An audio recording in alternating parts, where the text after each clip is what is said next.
네, 여러분 안녕하십니까. 어린아이들도 그렇고 어른도 그렇고 다 마찬가지입니다. 정치인도 그렇고 일반인도 그렇고 어떤 말을 할 때 말이 비비 꼬이거나 언뜻 들어서 무슨 말인지 잘 모를 때 이제 이런 말을 하는 이유는 여러 가지가 있는데요. 첫 번째는 거짓말할 때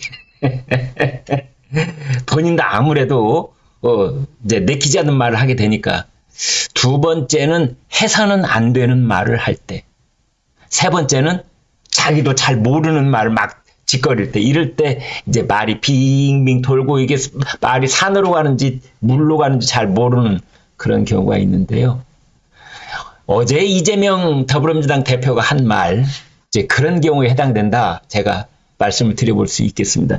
유튜브 라이브 방송에 나와서 한 말인데 제가 그대로 한번 따라서 읽어볼 테니까 여러분 한번 들어보십시오.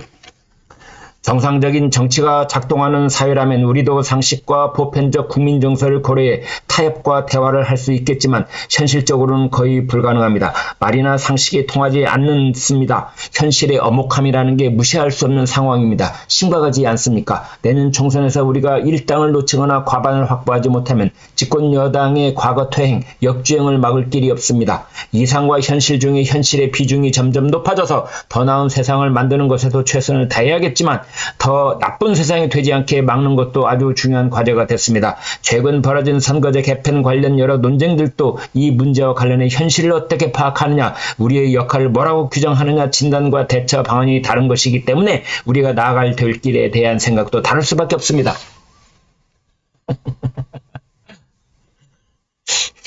어떻게 하자는 거죠? 오늘 이제 선거제 개편과 관련해서 마지막으로 결정을 짓기 위해서 더불어민주당 의원총회가 열리는데, 그것을 앞두고 이제 당 대표가 유튜브 라이브를 통해서 이제 각 이 의원들한테 뭔가 메시지를 전달하는 듯한 그런 이야기를 한 겁니다. 특히 이제 이런 말 여러분 들어보십시오.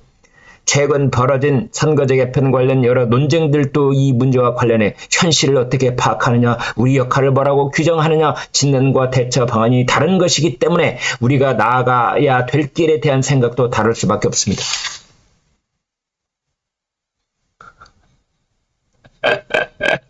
이거는 이재명 대표가 뭔가 곤란한 그런 생각을 이제 뭐 어떻게 막 전달을 하기는 해야 되겠고 그쪽으로 통과를 시켜야 되겠는데, 얼굴은 낯은 안 서니까 이렇게 말이 비비 180도로 한 서너 번씩 꼬이는 겁니다.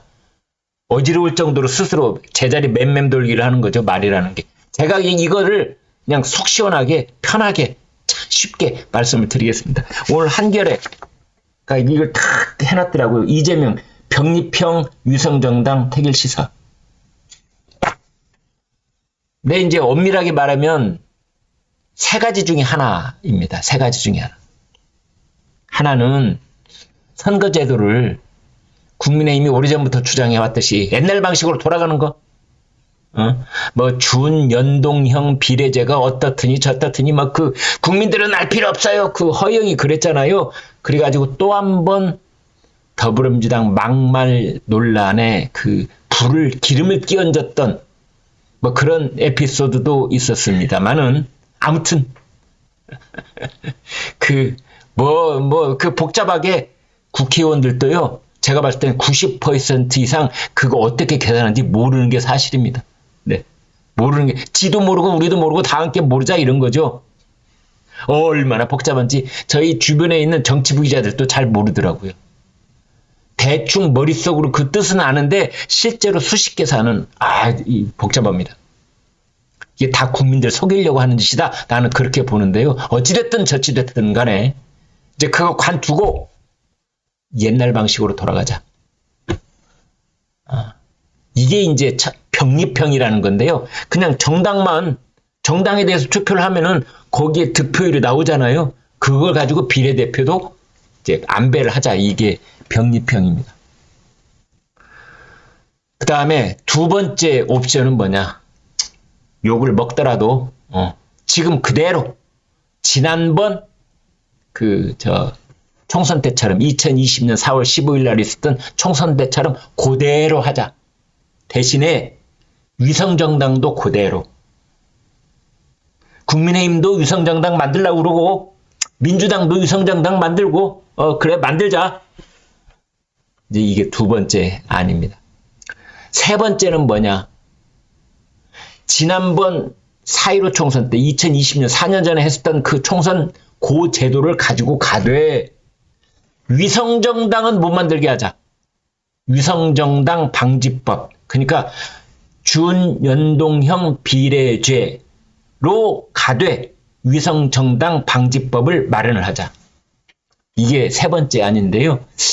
그 민주당에서 소수의 목소리, 뭐 불출마를 선언한 이탄희 의원이라든지 또는 비명계라든지 또는 일부 시민단체 이런 쪽에서도 이제 그걸 주장을 하고 있습니다. 명분으로 봤을 때 더불어민주당이 명분만 쫓는다면 이재명도 명분만 쫓는다면 그게 정답이지요.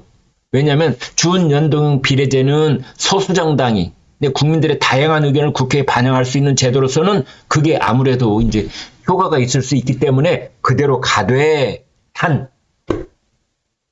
더불어민주당도 그렇고 국민의힘도 그렇고 위성정당, 꼼수정당 총선 끝나고 나서 몇 달 안에 다시 합당을 해가지고 거대 공룡당을 만드는 그런 가능성이 있는 이제 그건 하지 말자. 그래서 위성정당 방지법을 옆에다 끼워 넣어가지고 보완을 해서 실시를 하자. 이제 이게 더불어민주당이 그토록 지난번에 뭐 선거제 개편을 서서 단독으로 강행을 처리를 했으니까 그 입장을 그대로 유지를 한다면 이게 맞는 답이겠으나 이거는 현실적으로 어렵다.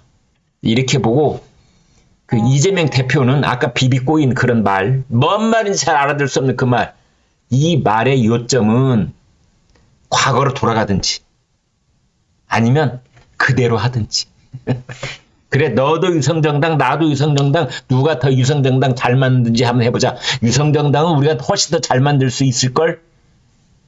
뭐 이런 거인 것 같아요. 오늘 위성정당 아마 그쪽으로 갈 가능성도 있다 저는 그렇게 보는데요. 아니면 병립형으로 그게 이제 여야가 합의를 하는 사항이기 때문에 그런데 투표 지금 예비 후보 등록일이 12월 12일이잖아요. 날짜는 이제 바짝바짝 다가오는데 아무튼 결판을 내야 될 겁니다. 그래서 이재명 대표가 오늘 의원총회에서 뭔가 내놔야 되는데 과거로 돌아갈 것이다. 현행 유지를 할 것이다. 둘 중에 하나다. 현행 제도를 보완을 하는 건 no 땡큐. 그건 아니다. 이렇게 되어 있습니다. 네, 구독, 좋아요 부탁드립니다. 여러분 고맙습니다.